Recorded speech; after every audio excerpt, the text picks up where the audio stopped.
here today to talk about how you can practice the drums at home if you don't have a drum kit. Now what you need is one of these things, a practice pad. They're often round like this, or you can get these ones which are octagonal or hexagonal, and they react like a snare drum. So you can practice all your rudiments and things. Even if you do have a drum kit, these are wonderful things to practice on. They're portable, they're quiet, you can practice all your kind of snare drum work that you don't want to kind of sit on your actual drum kit and practice it. They are absolutely superb.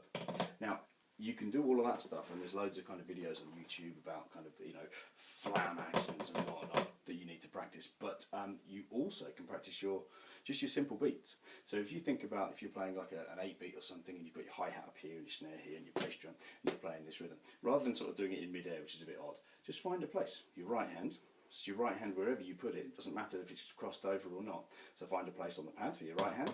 There's your hi-hat, snare drum's there at the bottom, bass drum's on the floor, 1, 2, 3, 4, and it works really well as a practice tool. What I also have done, I've had this pad since I was about 11 years old, so this is like 1,000 years old, this pad. I've drawn a little cross on it, so you've got 4 segments.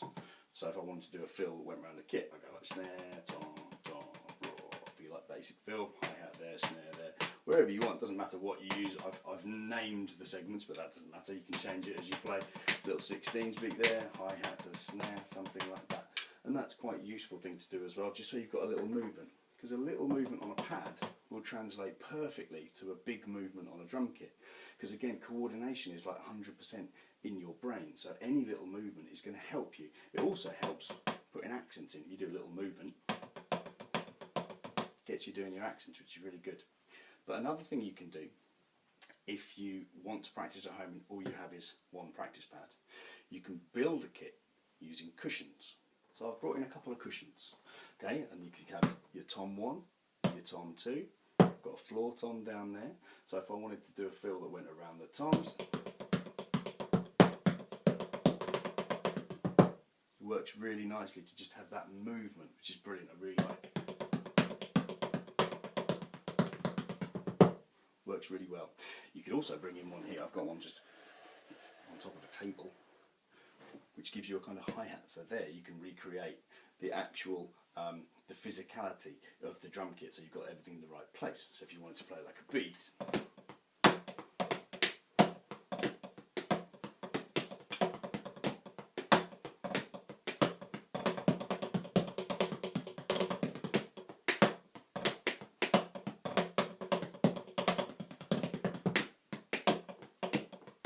works really well. And you can do anything, you know, I've only got like 3 cushions here, but this could be your rideable, kind of in a similar sort of place. And then if you need to use like a crash, you could use what was the hi-hat.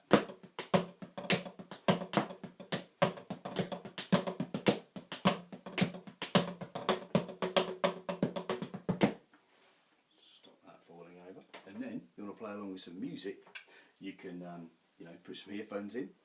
You'll just be listening to the band that you're playing along with. You won't even really hear the pads, and it works really well. Let's give it a whirl. So bad, I wonder what the wave meant. White heat is screaming in the jungle. Complete the motion if you stumble. Go ask the dust for any answers. Come back strong with 50 belly dancers. The world I love, the tears I've dropped to be part of the wave can't stop. Ever wonder if it's all for you? The world I love, the trains I hop to be part of the wave can't stop. Come and tell me when it's time to.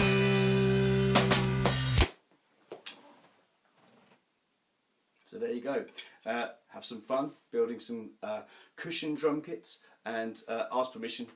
Don't upset your folks or whoever's at home by using their best whatever they've got. But yeah, try and have some fun, and good luck.